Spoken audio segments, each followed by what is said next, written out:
So I was doing some research today regarding the situation with Russia and the Ukraine, especially regarding around the cryptocurrency part, because we all know now they're talking about sanctions with SWIFT with Russia and pulling Russia off of that traditional banking system. I believe with SWIFT, I read that there were 11,000 banks connected in that SWIFT banking system.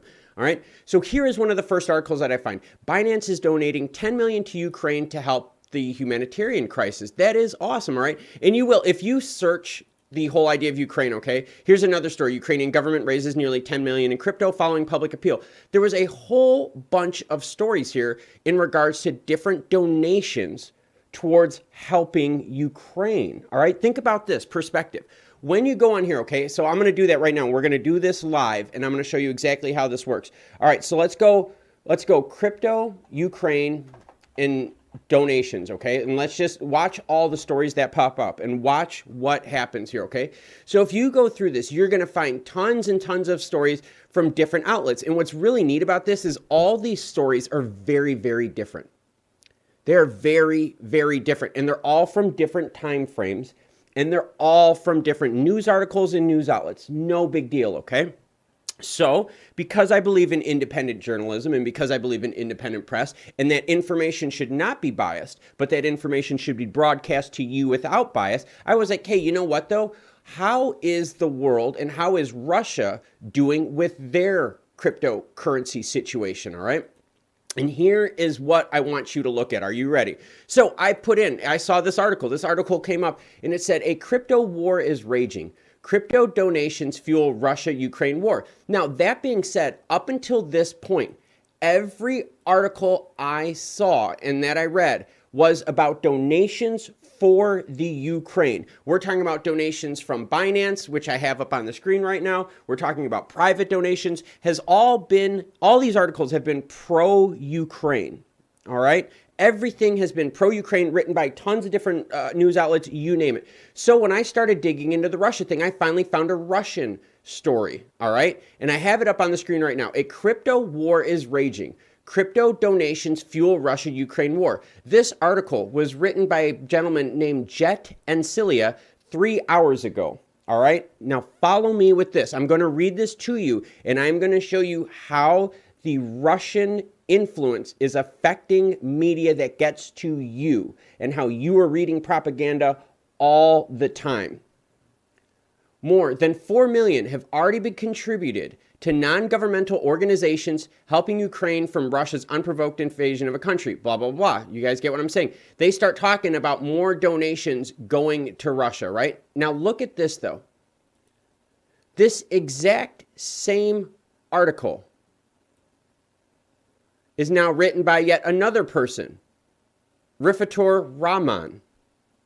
Okay, and that is word for word. And if you don't believe me, it's word for word. Hold up, there you go. I've got the screen grab right here. So check it out. Here's your screen grab. This is identical. Yes, it is identical. So now this one is from Amberpreneur. Wait a minute. Hold on here a second. Hold on a second. Let me go to this one here. Oh, wait a minute. Here is another one, more than 4 million. And look, this is even in a different font so that you guys know that I'm not full of crap. Here we go. I'll put it up on the screen right here. Oops, sorry. Let me shrink this for you. I will put up on the screen here. I will shrink this a little bit out of the way so y'all can see it. There you go. 4 million has already contributed to a crypto war. These articles are all identical. Are all identical. Yes. Think about this. This is not news. This is propaganda. So I went even further down the rabbit hole, okay?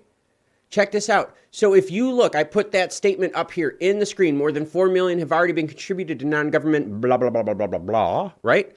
Look at all the articles that are copy and paste that were all launched on February 27th with the exact same story from different news outlets all over the world. I am now on page 2. Look, Coin Compass, Crypto and Sauce, Bitcoin News Miner, Coin Weekly, Wirepedia. All of these are running the exact same story, word for word. The worst part about this, though, is a lot of these articles are written by different people, right? Different people, all right? This one was written by a Wikipedia member, so it's, you know, come on now. These are all the same stories. So no, you cannot.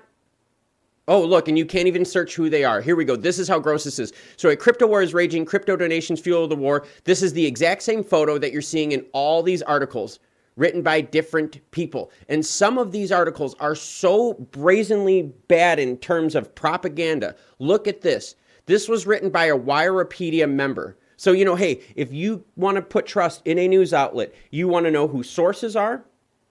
And if you don't want to know who sources are because of, you know, anonymity and protecting your source, you want to know that the author is at least a legit person, because then you're putting your faith in that author, that they are reporting from legit, verified sources. And you know how it works in journalism? You need two sources, two independent sources to verify a story. So if you go on this author right here, because, hey, since we can't figure out who the source is, we can talk more about the author. Check it out. I click on that.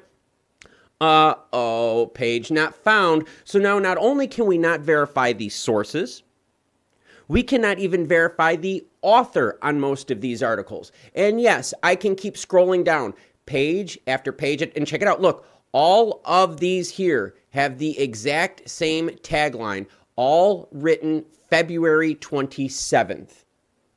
Propaganda has invaded our news space. And look right now, look at all the different news outlets here that are covering this story with the exact same picture. This one was written by Inksy. With the exact same picture, the exact same lines, all of this. And what really, really set me off and what really pissed me off more than anything was there was a line here, and this is what triggered my thought process. There was a line here that I was reading, all right?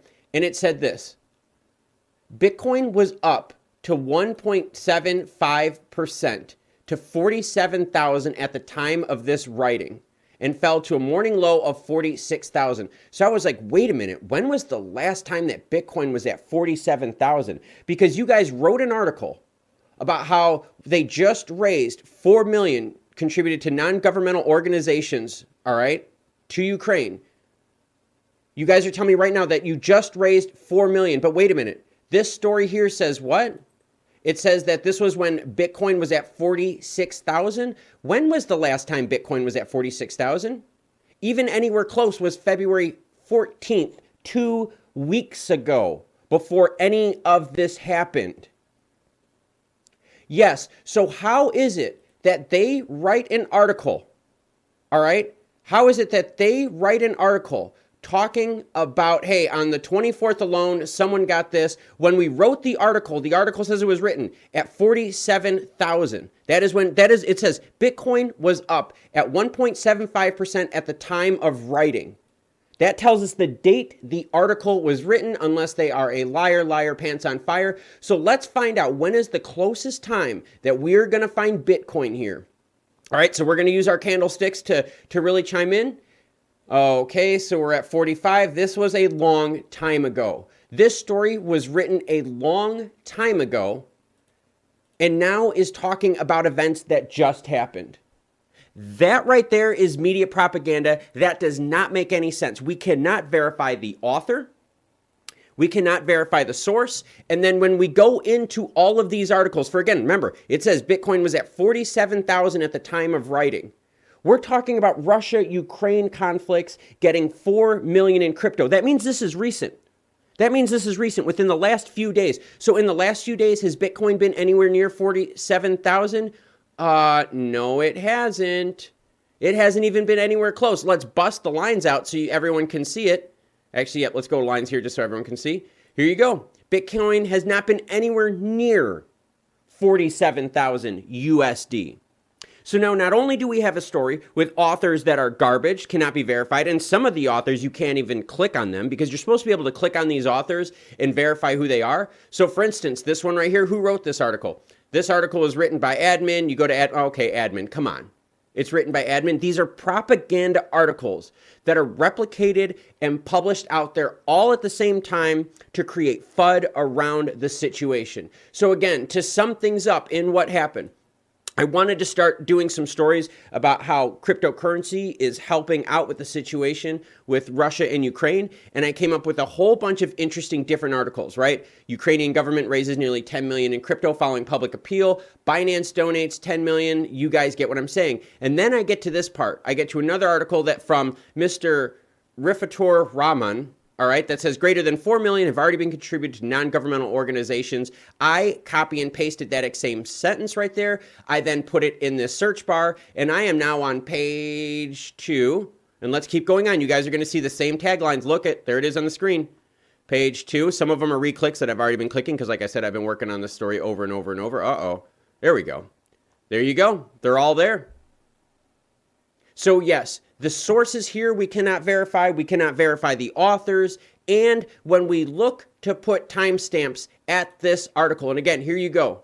Bitcoin was up to 47,000 at the time of writing. And remember, they're talking about cryptocurrency. How the heck were they writing about cryptocurrency donations 2 weeks before the situation even happened? This is proof out there that the media is completely flooded with bias and garbage, and no, you cannot trust them. There's your proof. Because guess what? When the Russia conflict and all this happened, this is the price that Bitcoin was at, right around 40,000, sub 40,000, 38,000, 36,000. You guys know it. We've been watching the prices. Bitcoin, no, was not at 47,000 like the article states. And they all state that. All of them state that. All of these articles say the same thing. Here you go. Bitcoin, 47,000 at the time of writing. So how are you writing about something that didn't happen yet and telling people the story about it? Fake, fake, fake. So all of these news outlets right here, I have got them up on the screen with all of the same articles, all written on February 27th, all saying the same thing from different authors. These are all fake propaganda articles. You cannot believe the media. That's why you have to support independent media. Do me a favor, hit that subscribe button, join the channel membership, and support independent media outlets like this.